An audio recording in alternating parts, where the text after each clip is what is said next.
importante até destacar que as obras federais em Santa Catarina só avançam hoje por conta dessa decisão nossa de colocar recursos dos catarinenses nas rodovias federais. Então, ficou cabalmente demonstrado que não é o ICMS que aumenta, e sim a política de preços, né, do Brasil, com a dolarização, enfim, com a política de preços internacionalizada da Petrobras. Eu não sou um mini Bolsonaro, isso aí é na capa do jornal. E as pessoas dizem, você perdeu a eleição. O que eu quis dizer com aquilo naquele momento? É que cada um tem o seu estilo.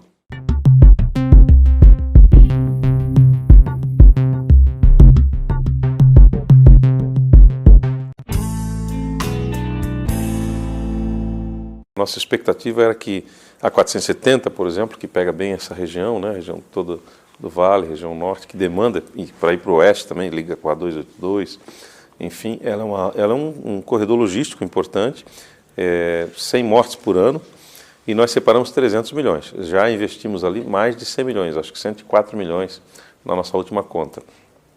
Mais de 30% do valor prometido pelo governo do estado para essa rodovia. O andamento da obra é de responsabilidade 100% do governo federal. A licitação federal, contrato federal, empreiteiras. Nós só estamos pagando a conta. Quando a empreiteira faz o serviço, o DENIT informa a medição e o governo honra com seu compromisso, né, que uma parceria com a Assembleia Legislativa, autorização dos parlamentares catarinenses, nós estamos colocando 465 milhões de reais, além da 470, na 280, na 163 e na 285. E na 282 também há a proposta nossa e nós fazemos as terceiras faixas, né, para evitar acidentes ali, porque as pessoas ultrapassam.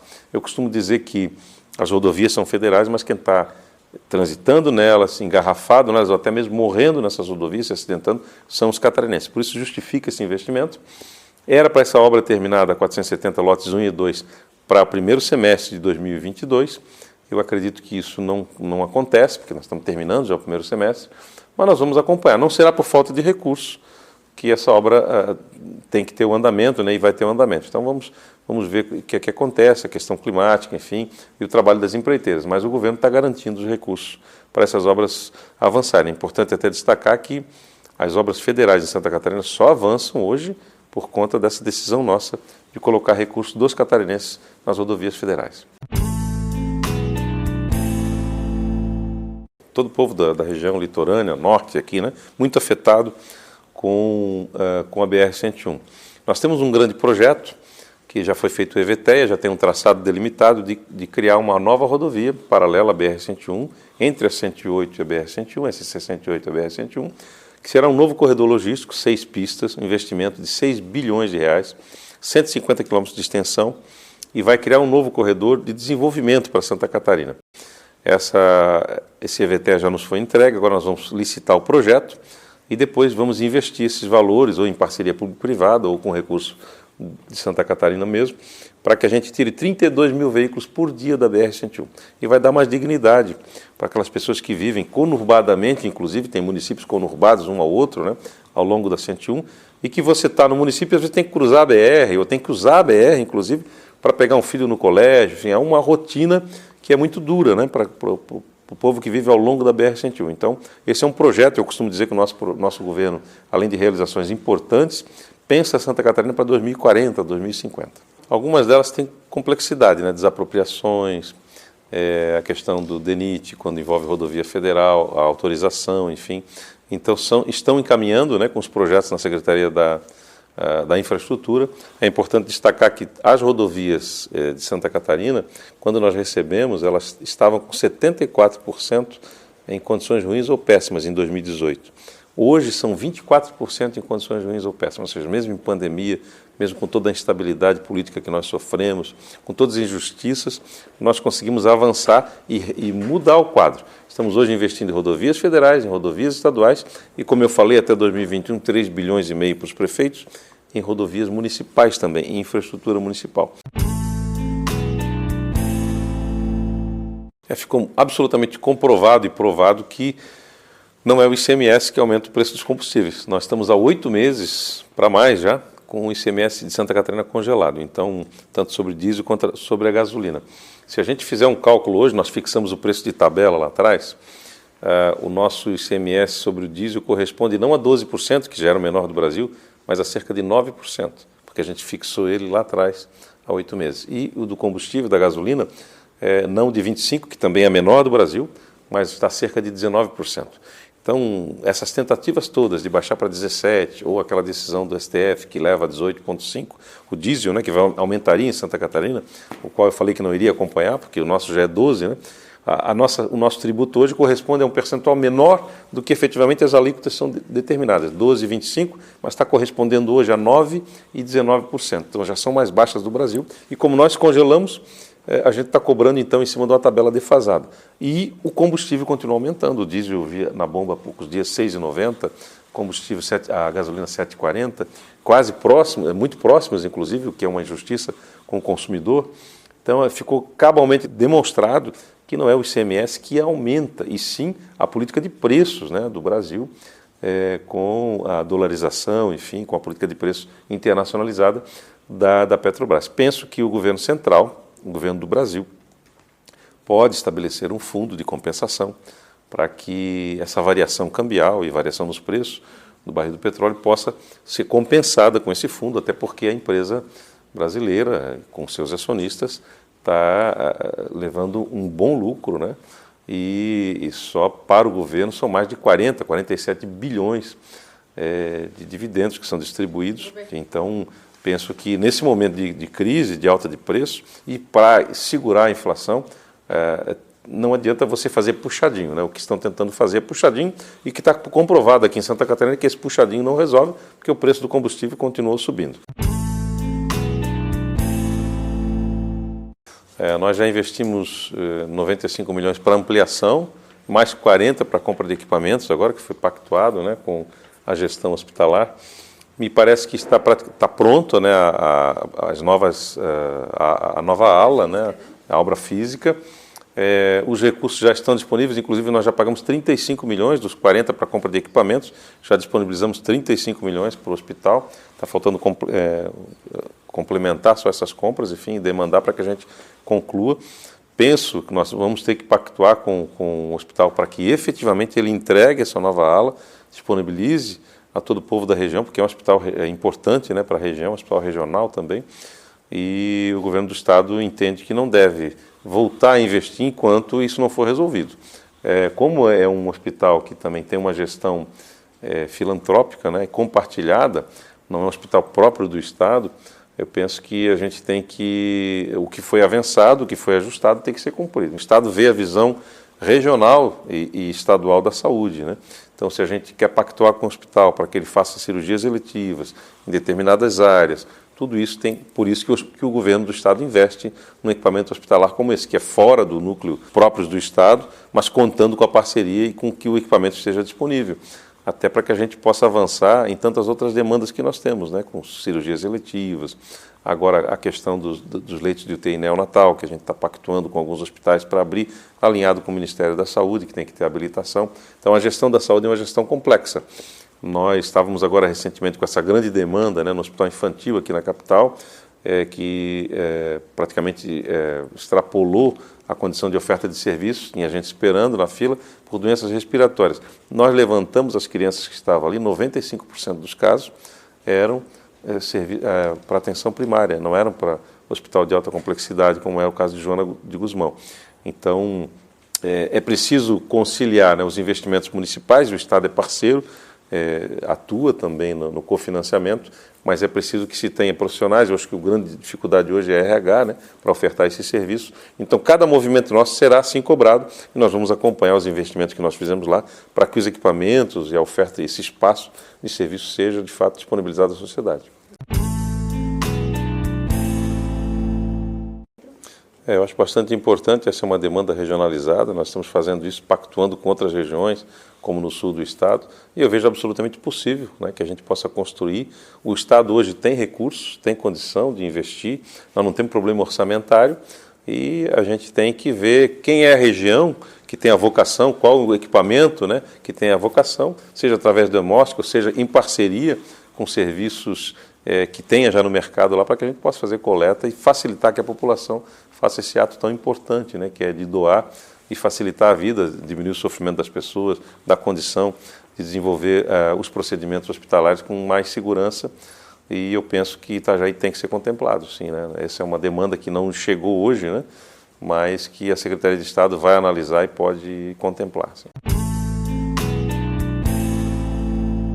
Nós entregamos lá não só essa verba de decisão judicial, mas também ele entra na política hospitalar catarinense, né?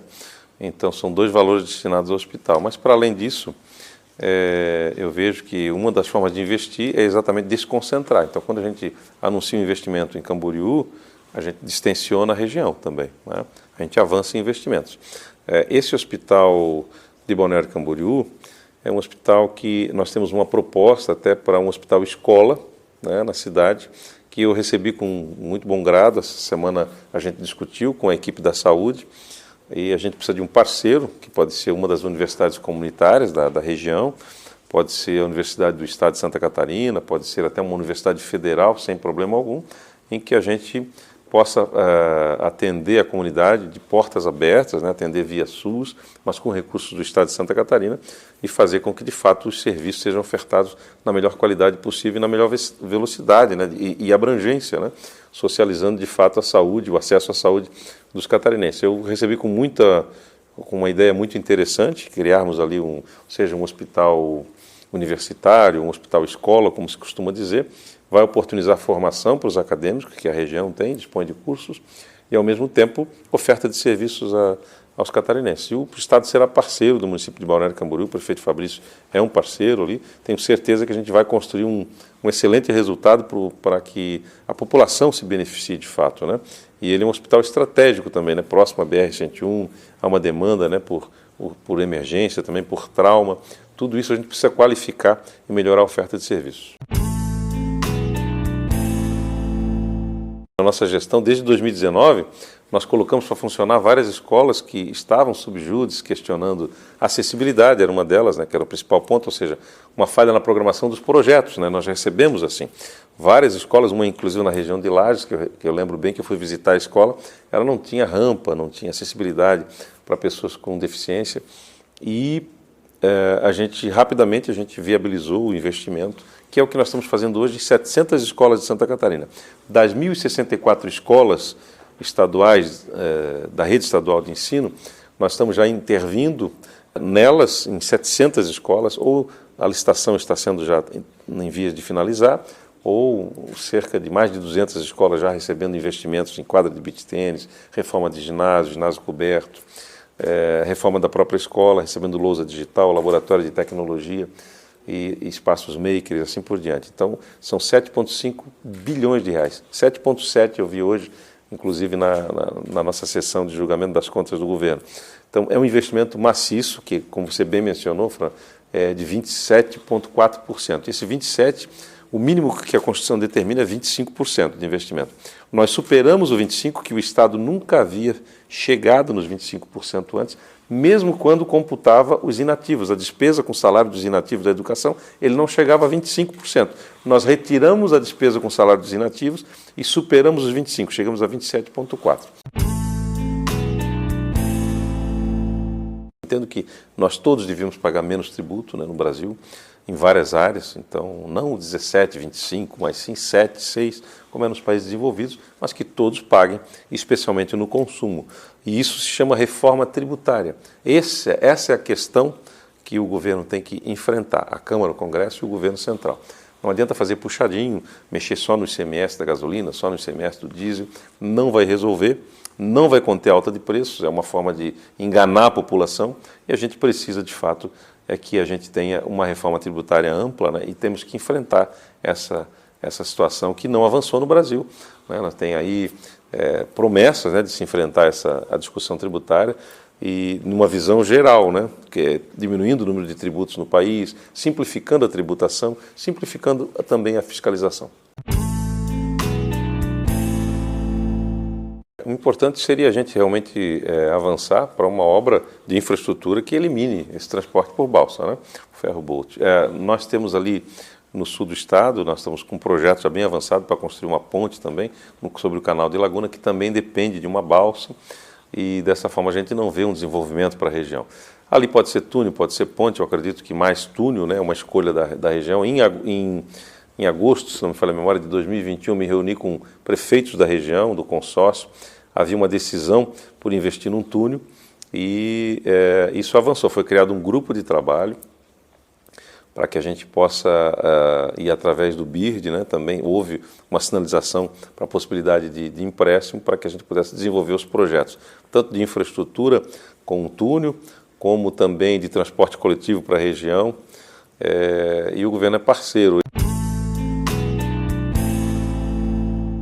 Esse é o caminho, já escolhido pelo governo federal. Me parece que havia uma resistência maior em relação à autoridade portuária, continuar sendo do município, mas eu tive uma reunião com operadores portuários há pouco tempo, poucos dias, não tem uma semana, e a visão que eles têm hoje é completamente outra também. Eles tinham uma certa resistência com receio de que aqueles que estavam operando, né, dentro do porto pudessem ser prejudicados, enfim, mas o edital que constrói a concessão resolve todos esses problemas e isso já foi desmistificado. Então, há uma receptividade muito maior e nós não conhecemos nenhum empreendimento portuário que, uma vez privatizado, tenha sido pior do que o público, o porto público. Veja, ali no complexo portuário de Itajaí, nós temos o Porto Nave e temos o Porto de Itajaí. O Porto de Navegantes, ele opera com 80% de todo o complexo, movimentação de cargas. Então, há um desempenho, né, muito maior do porto privado do que do porto público. É claro que cada um tem um desenho e restrições de operação que podem justificar um desempenho um pouco melhor de um do que do outro. Mas, certamente, na mão da iniciativa privada, que é com quem deve estar, ele vai funcionar muito melhor. Quanto mais, nós investimos mais de 120, 130 milhões na Bacia de Evolução, mas dependeu de uma ação do governo de Santa Catarina. Um porto que é uma concessão federal para o município como autoridade portuária e o governo do estado ter que investir. Então você veja que há uma série de decisões que são independentes, que poderiam não ter acontecido. Foi vontade política, né? O investimento ali. Então, a partir do momento que você concede a iniciativa privada, você tira de fora a vontade política e vem o mercado. O mercado impõe o crescimento, impõe o desenvolvimento. Eu tenho certeza que os investimentos serão feitos, até porque eles podem ser previstos, né? Como são dos aeroportos, podem ser previstos no contrato de concessão. Eu acho que a campanha de vacinação foi feliz. O que foi, talvez tenha sido mais feliz ainda, foi a infeliz campanha de desconstrução do Programa Nacional de Imunização. Nós tivemos uma forte campanha contra vacinas nesse período da Covid, com fake news, com uma série de notícias falsas, e nisso o conselheiro Dado Scheren está coberto de razão, realmente está aquém da taxa de cobertura vacinal que nós esperávamos. Uma campanha para ser exitosa, para erradicar uma doença, por exemplo, ela precisa ter 90%, né, ou mais de vacinação. Nós estamos com risco no Brasil, com essa campanha perniciosa que foi feita, de voltarmos a ter doenças que já haviam sido erradicadas, como, por exemplo, a paralisia infantil, poliomielite e outras doenças que nós não tínhamos mais no radar e que estão voltando. Então, é um ato de responsabilidade. Eu até mencionei esses dias num veículo de TV, dizendo que eu ouvi numa região que eu visitei do estado de Santa Catarina, uma autoridade eclesiástica, alguém citou, né, que foi a um templo, uma autoridade eclesiástica citou: olha, não vacine suas crianças, se você ama seus filhos, não vacine. Então, veja, essa campanha de desconstrução da única solução para a pandemia, vocês veem que hoje a gente está numa condição melhor para a Covid-19, porque houve a vacinação. Da mesma maneira que a gripe, né, que é sazonal, está frio, as doenças respiratórias, né, são oportunistas, são doenças oportunistas, elas avançam com a chegada do inverno, mas todo mundo que toma vacina de gripe está diminuindo o seu risco, né? As crianças também, a partir de 6 meses, também podem receber vacinas. E as menores de 6 meses são imunizadas quando a mãe amamenta o bebê. Elas conseguem passar uma proteção para os seus filhos. E esse sim é um gesto de amor, né? O de amamentar e o de se vacinar, tomar os devidos cuidados. Então a gente precisa resgatar, porque realmente o nosso número hoje, especialmente, por exemplo, para a gripe, agora caiu para 30%, né? O último dado que eu tenho. Então, não deveria ser assim, a gente deveria levar a sério o programa de imunização. O governo do estado está oferecendo, a partir do dia 6 de junho agora, não tem mais grupo de prioritário. Todos que querem acessar a vacina da gripe estão autorizados, né? Aqueles que têm vacina em estoque estão autorizados a dar para toda a população, porque os grupos prioritários não buscaram a vacina. Se você analisar o que a gente passou, né, 2 anos de pandemia, naturalmente essa questão de visitar ou não visitar já sai completamente da média dos governos que me antecederam, porque nós tivemos que nos recolher durante praticamente 2 anos, a gente evitou o contato público. No primeiro ano de governo, eu não tenho de cabeça o número de visitas na região da Anfre, mas eu posso afirmar o que todos diziam, o governo é um governo recluso, né, que não... 67% das nossas, da minha estado era fora dos municípios, inclusive da Grande Florianópolis. Então a gente visitou mais do que a gente permaneceu aqui. Nessa região da Anfre, nós temos várias parcerias com vários municípios ali, com vários prefeitos e prefeitas com investimentos locais. O Plano 1000 tem demonstrado isso, mas antes do Plano 1000, nós já tínhamos feito investimentos em postos de saúde, em estradas, em rodovias. Quando alguns municípios sofreram com as intempéries, nós liberamos recursos também para resposta, né, na área de defesa civil. Quando a gente enfrentou, por exemplo, a corrupção no nosso estado, porque esses contratos superfaturados, que não são benéficos para as pessoas, é também uma forma de enfrentar a corrupção, né? A gente entra em 2018, o governo do estado compra o oxigênio para os hospitais por 24 milhões, nós entramos em 2019 e pagamos 12, a mesma quantidade, um atravessador, então tinha algo de errado. Em vários contratos tinha isso. A gente baixa, a gente economiza 500 milhões, mais de meio bilhão de reais por ano, e essa economia se repete todos os anos. A gente levantou a bandeira do combate à corrupção. Nós criamos a Controladoria Geral do Estado, essa que está construindo um acordo de leniência, que está sendo devolvido 72 milhões de reais para os cofres públicos, né, e que está qualificando, né, todos os processos de controle do Estado de Santa Catarina. E que nos ajuda, inclusive, a revisão de contratos, né, como é o caso da Secretaria de Administração do Estado, na figura do secretário Tasca. Então, isso é combate à corrupção.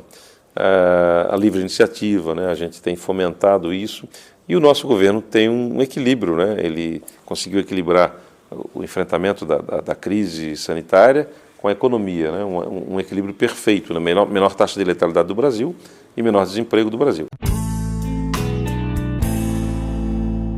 O Plano 1000 só trouxe um nome para algo que nós fazemos desde 2019, senão não daria tempo, né? Até final de 2021, quando nós anunciamos o Plano 1000, em dezembro de 2021, nós já tínhamos passado 3,5 bilhões para os prefeitos, para as prefeituras, prefeitos e prefeitas.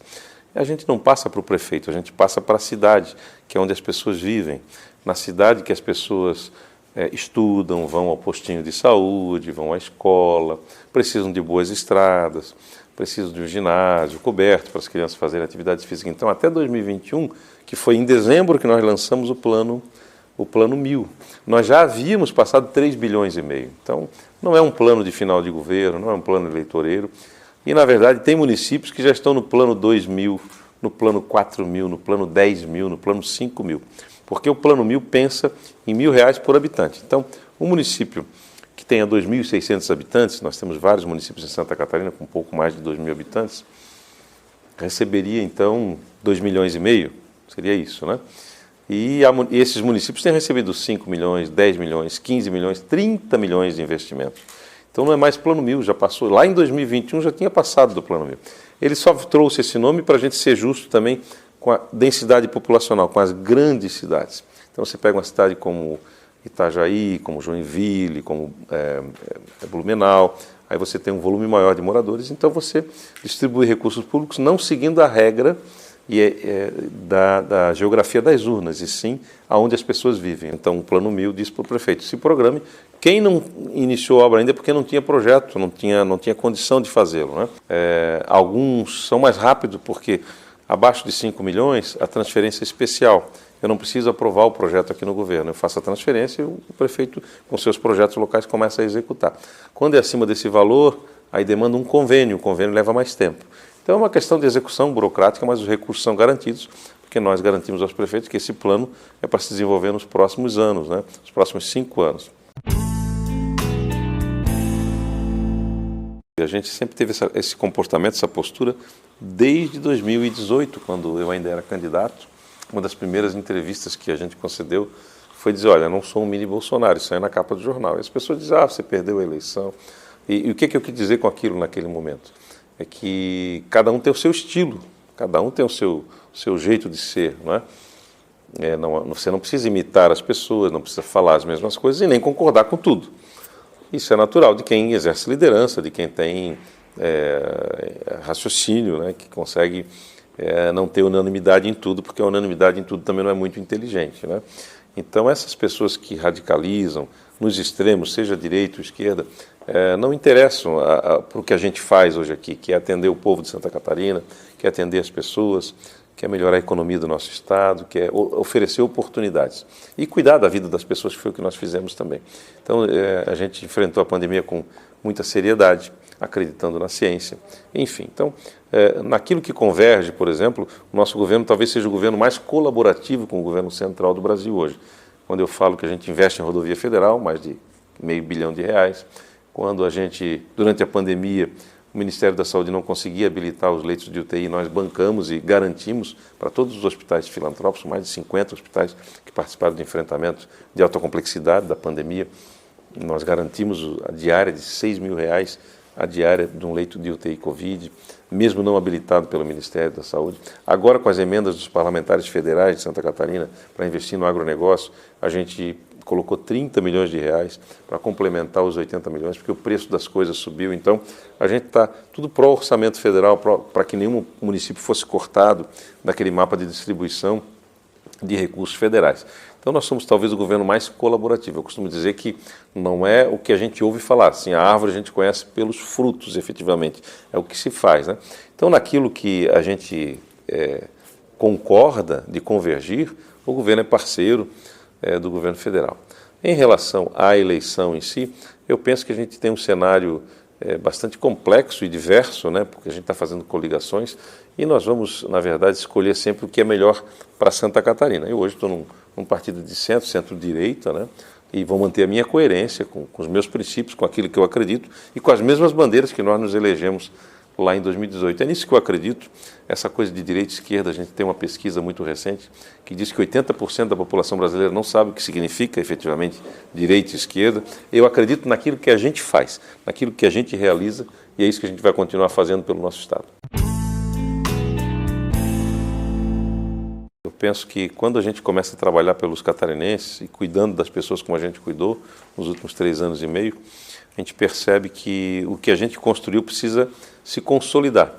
E o tempo consolida a forma de governo, um governo que diminuiu estruturas, mais de 2.000 cargos e funções gratificadas, né, comissionados, funções gratificadas. Nós extinguimos as secretarias de desenvolvimento regional, nós extinguimos outras secretarias, diminuímos a máquina pública, nós revisamos os contratos, é mais de R$500 bilhão de economia. Nosso governo é um governo que fechou as torneiras, combateu a corrupção. Nós estamos investindo em internet rural, fibra ótica, permitimos agora, por projeto de lei, que o posteamento da Celesc seja utilizado gratuitamente pelas empresas que investem em comunicação.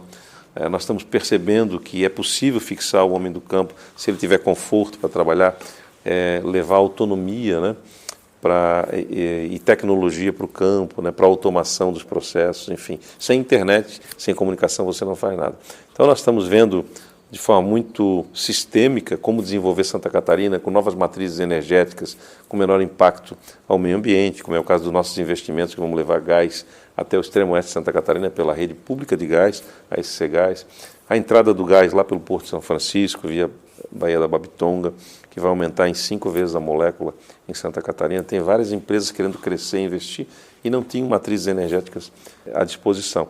Tudo isso está sendo gestado de forma muito organizada para que o nosso Estado continue sendo, né, um Estado pequenino que é, de pouco mais de 1% do território brasileiro, mas continue sendo a potência que ele é, no agronegócio, na indústria, no metal mecânica, enfim, na criatividade, né? Nosso governo tem um dos programas, os melhores programas talvez do Brasil, programa de incentivo à cultura do Brasil. Então, a gente vai investir mais de 100 milhões na cultura, isso já está acontecendo. Então, é um governo de vários vieses e, por isso, precisa continuar.